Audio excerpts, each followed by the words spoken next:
श्रीगुरुभ्यो नमः। हरिः ओम्।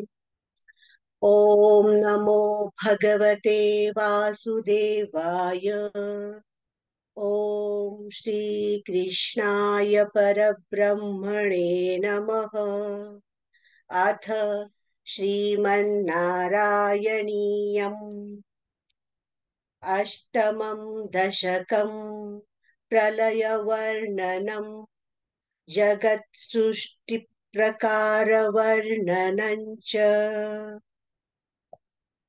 एवं तावत् प्राकृतप्रक्षयान्ते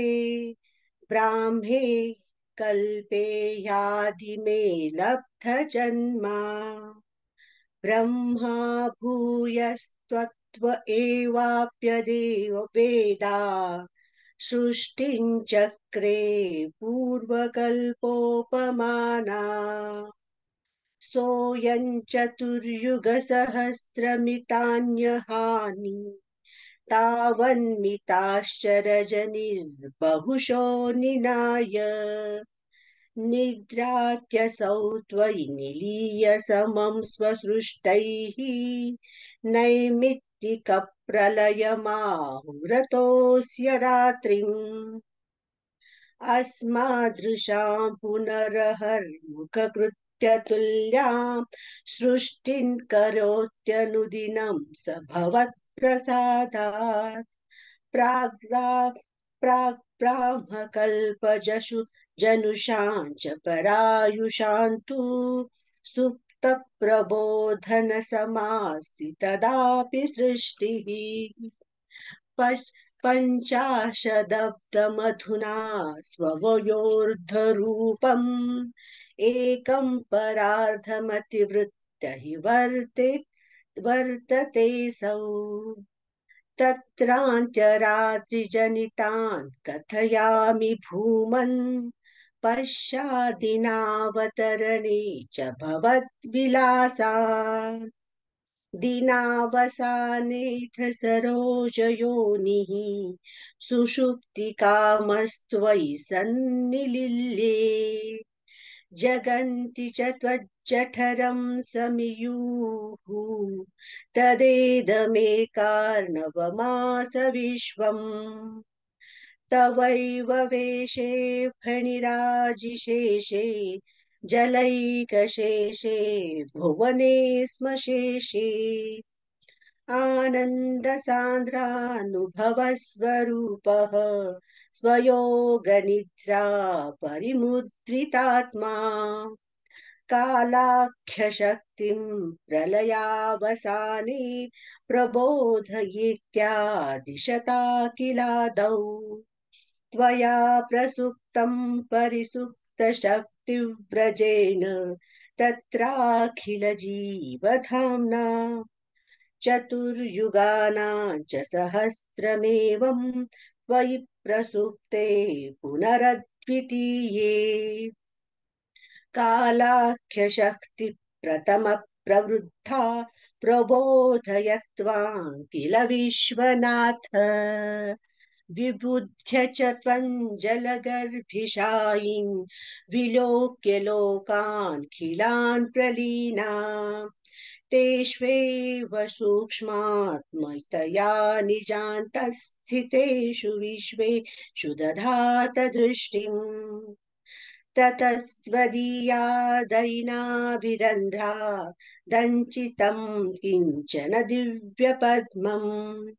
निलीननिःशेषपदार्थमाला संक्षेपरूपं मुकुलायमाना मानं तदेददम्भो कुमलन्ते कलेवरात्तोयपथे प्ररूढम् बहिर्निरीतं परितस्फुरद्भिः स्वधामभिर्ध्वान्तमरण्यकृन्तत् संफुल्लपत्रे नितराविचित्रे तस्मिन् भवद्दीयधृते सरोजे सपद्मजन्मा विधिराविरासी स्वयं प्रवृद्धा ब्रह्माण्डोऽखिलवेदराशिः अस्मिन् पराक्तन् ननु पाद्मकल्पे त्वमित्थमुत्थापितपद्मयोनिः अनन्तभूमाममरोगराशिं निरुन्धिवातानयवासविष्णु इति श्रीमन्नारायणीये प्रलयवर्णनं नाम जगत्सृष्टिप्रकारवर्णनं चेति अष्टमं दशकं समाप्तम् नारायणाखिलगुरो भगवन्नमस्ते नारायणाखिलगुरो भगवन्नमस्ते अथ नवमं दशकं जगत्सृष्टिवर्णनम् स्थितः स कमलोद्भवस्तव हि नाभिपङ्केरुहे कुतस्विदिदमम्बुधा उदितमित्यनालोकयन् तरीक्षणकुतूहलात् दिशौ विवृत्ताननः चतुर्वदनतामगाद्विकदष्टदृष्टम्बुजाम् महानवविघूनितं कमलमेव तत्केवलम् विलोक्य तदुपाश्रयन्तवतनुन्तु नालोकयन् क एष कमलोदरे महति निस्सहायो ह्यहम् कुतस्विदिदमम्बुजं समजनीति चिन्तामगात् अमुष्य हि सरोरुहः किमपि कारणं सम्भवेत् इति स्म कृतनिश्चयः स खलु नालरन्ध्राध्वनाम्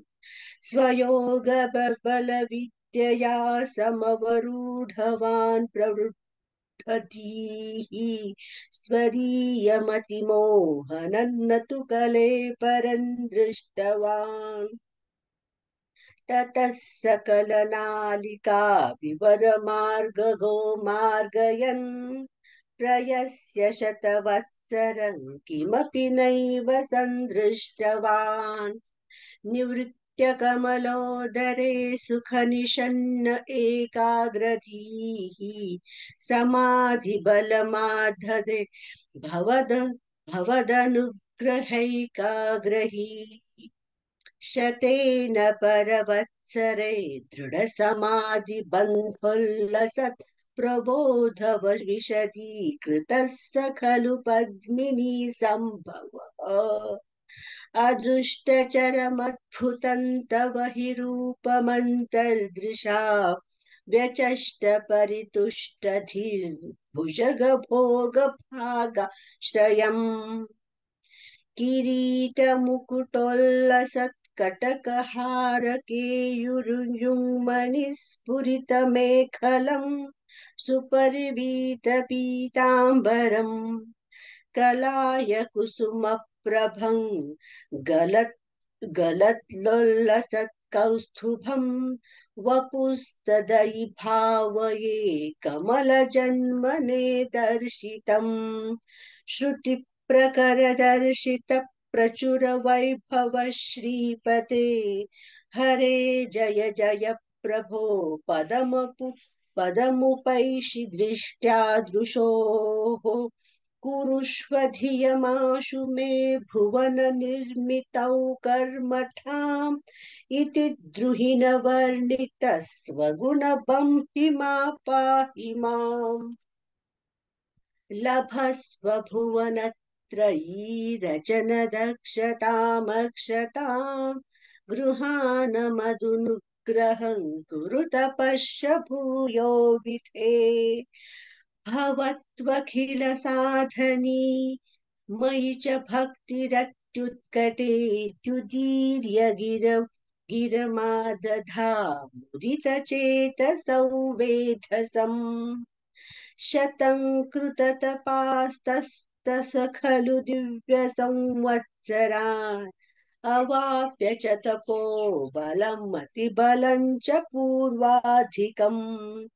उदीक्ष किल कम्पितं पयसि पङ्कजवायुना भवद्बलविजृम्भितः पवनपाथसी पीतवान् तवैव कृपया पुनः सरसिजेन तेनैव सह प्रकल्प्य भुवनत्रयीं प्रववृते प्रजानिर्मितौ तथाविध कृपाभरो गुरुमरुत्पुराधीश्वर त्वमाशु परिपाहि मां गुरुदयोक्षितैरीक्षितैः इति श्रीमन्नारायणीये जगत्सृष्टिवर्णनं नाम नवमं दशकं समाप्तम् नारायणाखिलगुरो भगवन्नमस्ते नारायणाखिलगुरो भगवन्नमस्ते अथ दशमं दशकम्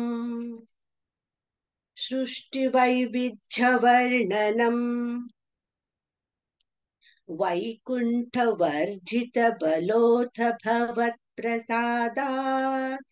अम्भोजयो निरसृजत् किल जीवदेहा स्थास्नो निभूर्हुमयानि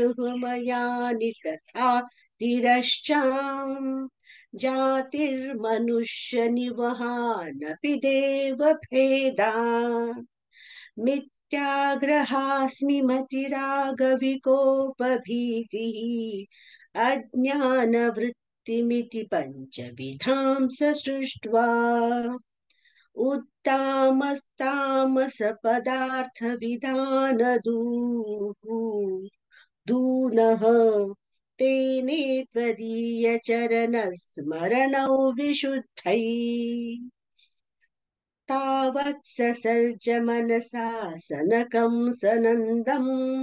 भूयः सनातमुनिं च सनत्कुमारम् ते सृष्टिकर्मणि तु तेन नियुज्यमानाः त्वत्पादभक्तिरसिका जगृहुर्नवानि तावत् प्रकोपमुदितं प्रतिरुन्धतोऽस्य भ्रूमध्यतो जनिमृडो भवदेकदेशः नामानि मे कुरु पदानि च हाविरिञ्चे यादौ रुरोद किल तेन स रुद्रनामा एकादशाभयतया विभिन्नरूपम् रुद्रौ विधाय दयिता वणिताश्च दत्त्वा तावन्त्यदत्त च पदानि भवत्प्रणुन्नः प्राह प्रजाविरचनाय च सादरन्तम् रुद्राभिसृष्टभयदाकृतिरुद्रसङ्घसम्पूर्यमाण भुवनत्रयभीतचेताः मा प्रजा सृजत पश्यरमङ्गलाये त्याचष्टतं कमलभूर्भवदिदीप्तात्मा तस्याथ सर्गरसिकस्य मरिचिरत्रिः तत्राङ्गिरा क्रतुमुनिः पुलः पुलत्स्यः अङ्गादजायत् भृगुश्च वरिष्ठदक्षौ श्रीनारदश्च भगवन् भवदङ्घ्रिदासः धर्माधिकानभिसृजन्नथ कर्दमञ्च वाणी विधाय विधिरङ्ग च सङ्गकुलोऽभूत् त्वद्बोधितैः सनकदक्षमुखैस्तनूजैः उद्बोधितश्च विररां तमो विमुञ्चन् वेदं पुराणनिवहानपि सर्वविद्याः कुर्वन्निजाननगणनाच्चतुराननोऽसौ पुत्रेषु तेषु विनिधाय ससर्गवृद्धिम् प्राप्नुवस्तौ पदाम्बुजजमाश्रितोऽभूत् चानन्नुपायमत देहमजो विभज्य स्त्रीपुंसभावमभजन् मनुतद्धुभ्याम् ताभ्यां च मानुषकुलानि विविर्धयं स्वम् गोविन्दमारुतपुरेश निरुन्धिरोगान् इति श्रीमन्नारायणीये सृष्टिवैविध्यवर्णनं नाम दशमं दशकं समाप्तम्। नारायणाखिलगुरो भगवन्नमस्ते। नारायणाखिलगुरो भगवन्नमस्ते। अथ एकादशं दशकम्। सनकादीनां वैकुण्ठप्रवेशवर्णनम् जय विजय शापवर्णनम् हिरण्यकशिपु हिरण्योक्षोत्पत्तिवर्णनम् च क्रमेण सर्गे परिवर्धमाने कदापि दिव्याः सनकादयस्ते भवद्विलोकाय विकुण्ठलोकम् प्रपेदिरे मारुतमन्दिरेश मनोज्ञनैश्रेयसकाननादैः अनेकवापी मणिमन्दिरैश्च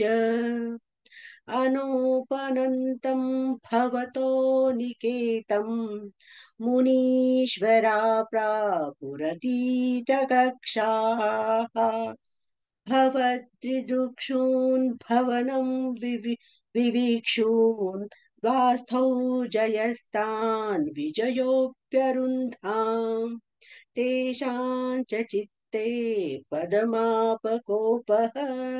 सर्वं भवत्प्रेरणयैव भूमन् वैकुण्ठलोकानुचितप्रचेष्टौ कष्टौ युवान्दैत्यगतिं भजेतम् इति प्रशक्तौ भवदाश्रययुतौ हरिस्मृतिर्नोस्त्विति नेमतुस्तान् तदेतदज्ञाय भवानवाप्तः सहैव लक्ष्म्या बहिरम्बुजाक्ष खगेश्वरां सार्पितचारुबाहुः आनन्दयं स्वान्भिराममूर्त्या प्रसाद्य गिर्भिस्तुवतो मुनीन्द्राम् अनन्यनाथावथ पार्षदौ तौ संरम्भयोगेन भवे स्त्रिभिर्मान् उपेतमित्यात्तकृपन्यगादीः त्वदीयभृत्यावथ काश्यपातौ सुरारिवीरा दितौ द्वौ सन्ध्या समुत्पादनकष्टचैष्टौ यमोऽञ्चलोकस्य यमाभिमान्यौ हिरण्यपूर्वः कशिपुः किलैकः परो हिरण्यक्ष इति प्रतीतः उभौ भवन्नाथमशेषलोकम् वृषान्यरुन्धा निजवासनाथौ तयोर्हिरण्याक्ष महासुरेन्द्रः रणाय धावन्ननवाप्तवैरी भवत्प्रियाक्ष्मां सलिले निमज्य चचार गर्वाद् विनिदन् गदावान् ततो जलेशात् सदृशं भवन्तं निशम्य बभ्रां गवेषयं स्वाम् भक्तैकदृशः सकृपानिधे त्वं निरुन्धिरोगान् मरुदालयेश इति श्रीमन्नारायणीये सनकादीना वैकुण्ठप्रवेशवर्णनं जय विजय शापवर्णनं हिरण्यकशिपु हिरण्याक्षोत्पत्तिवर्णनं चेति नारायणाखिल गुरो भगवन्नमस्ते नारायणाखिल गुरो भगवन्नमस्ते अथ द्वादशं दशकम् वराहावतारवर्णनम् भूम्युद्धरणवर्णनम् च स्वायम्भुवो मनुरथो जनसर्गशीलः दृष्ट्वा महीमसमये सलिले निमग्ना स्रष्टारमापशरणं भवदङ्घ्रिसेवा तुष्टाशयं मुनिजनैः सह सत्यलोके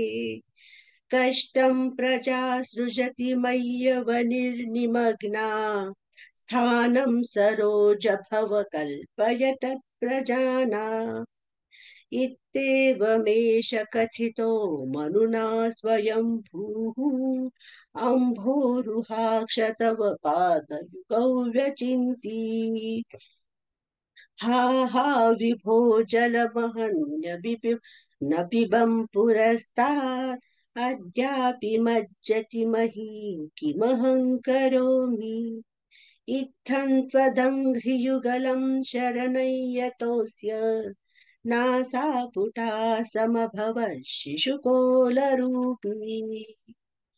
अङ्गुष्ठमात्रवपुरुपतितः पुरस्तात् भूयोत कुम्भिसदृशः समजृम्भस्थास्त्वम् अभ्रे तथाविधमुदीक्ष्य भवन्तमुच्चैः विस्मेरता विधिरगात् सहसूनुभिः स्वैः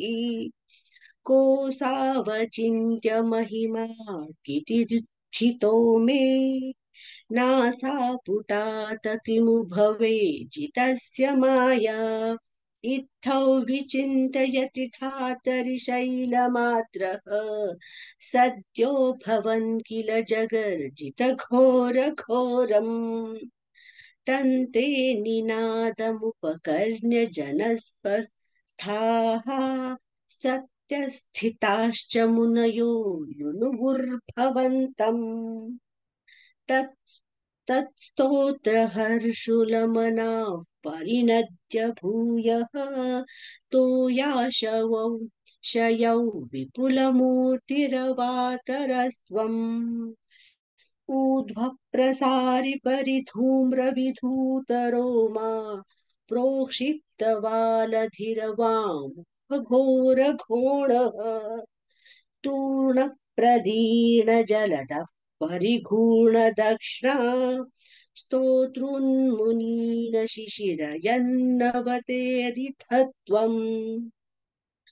अन्तर्जलन्तदनुसङ्कुलनक्रचक्रम् भ्राम्यतिमिङ्गिलकुलङ्गकुलुषोर्मिमालम् आविश्य भीषणरवेन रसातलस्थान् आकम्पयन् वसुमती मगवेशयस्त्वम् दृष्टा दैत्यहतकेन रसातलान्ते संवेशितान् झटति कुटकिटिर्विभो त्वम् आपातु काणविगणय्य सुरारिखेटान् दंष्टाङ्कुरेण वसुधा मददा सलीलम्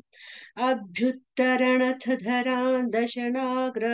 मग्नकुस्ताङ्कुराङ्कित इवाधिकपीवरात्मा उद्धूत घोरसलिलाज्ज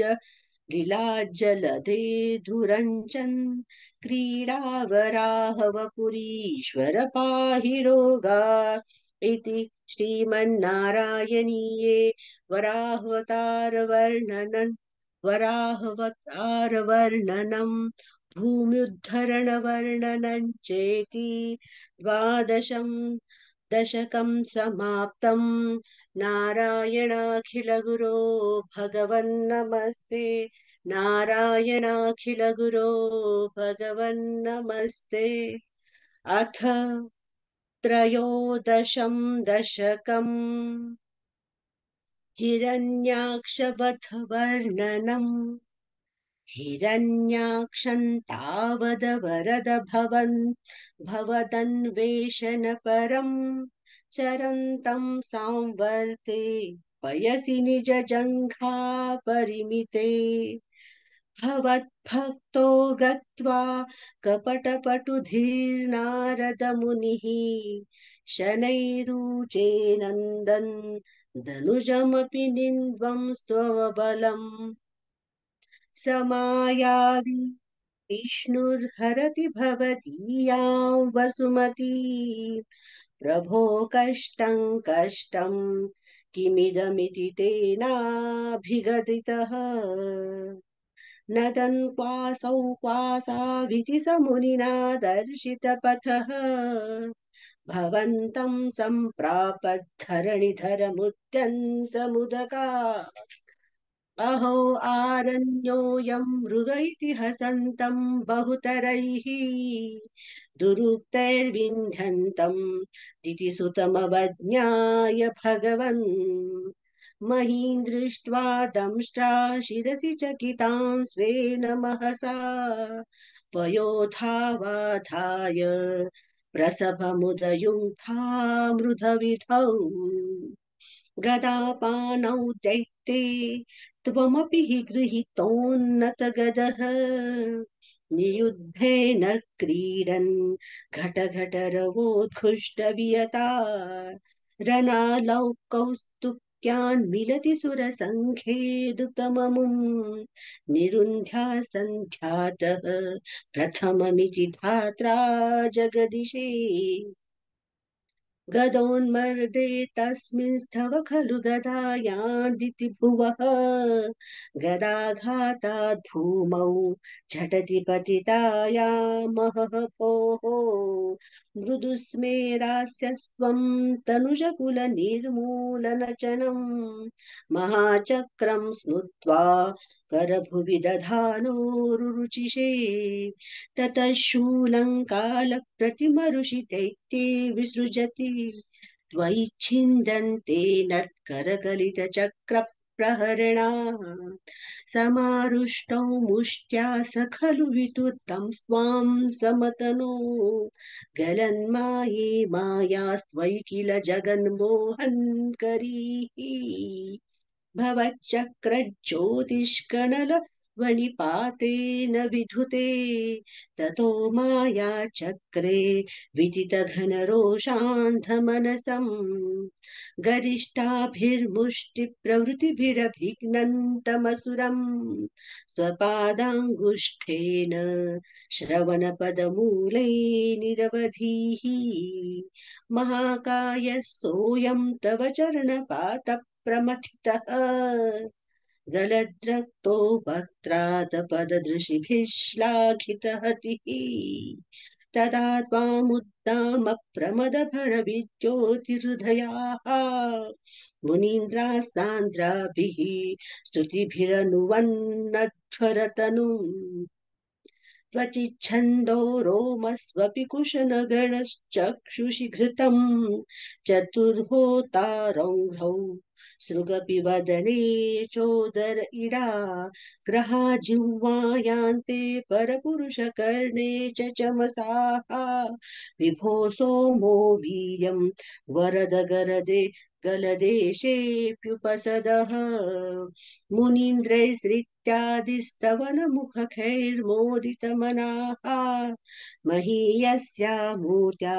विमलतरगीत्या च विलसन् स्वधिष्ण्यं सम्प्राप्तः सुखरसविहारी मधुरिपो निरुन्ध्यारोगं मे सकलमपि वातालयपते इति श्रीमन्नारायणीये हिरण्याक्षवधवर्णनं नाम त्रयोदशं दशकं समाप्तं नारायणाखिलगुरो भगवन्नमस्ते नारायणाखिलगुरो भगवन्नमस्ते अथ चतुर्दशं दशकं कपिलोपाख्यानम् समनुस्मृततावकाङ्घ्रियुग्मः समनुः पङ्कजसम्भवाग्मजन्मा निजमन्तरमन्तराय हीनं चरितं ते कथयन् सुखन्निनाय समये खलु तत्र कर्दमाख्यः द्रुहिणच्छाय भवस्तदीयवाचा धृतसर्गरसो निसर्गरम्यम् भगवं स्वामयुतं समाशिषेवे गरुडोपरि कालमेघकम्ब्रम् विलसत्केलिसरोजपाणिपद्मम् हसितोल्लिसा हसितोल्लसितानौ नौ विभो त्वं वपुरा विश्वकुरुषे स्म कर्दमाय स्तुवते पुलकावृताय तस्मै मनुपुत्री दयितान्न वापि पुत्रीः कपिलं च सुतं स्वमेव पश्चात् स्वगतिं चाप्यनुगृह्य निर्गतो भूः समनुष्यतरूपया महिष्या गुणवत्या सुतया च देवहूत्या भवदीरितनारदोपदिष्टः समगात् कर्दममागतिप्रतीक्षम् मनुनोपहृतां च देवहूतिं तरुणीरत्नमवाप्य कर्दमोऽसौ भवदर्चन निवृत्तोऽपि तस्यां दृढशुश्रूषणया दधौ प्रसादम् स पुनस्त्वदुपासनप्रभावः दयिता कामकृते कृते विमाने वनिताकुलसङ्गकुलो नवात्मा व्यहरद्देव पथेषु देवहूत्या शतवर्षमथो व्यतीत्य सोऽयं नवकन्या समवाप्य धन्यरूपाः वनयानसमुद्यतोऽपि कान्ता हित्कृत्वज्जननोऽस्तु कोऽन्यवात्सीत्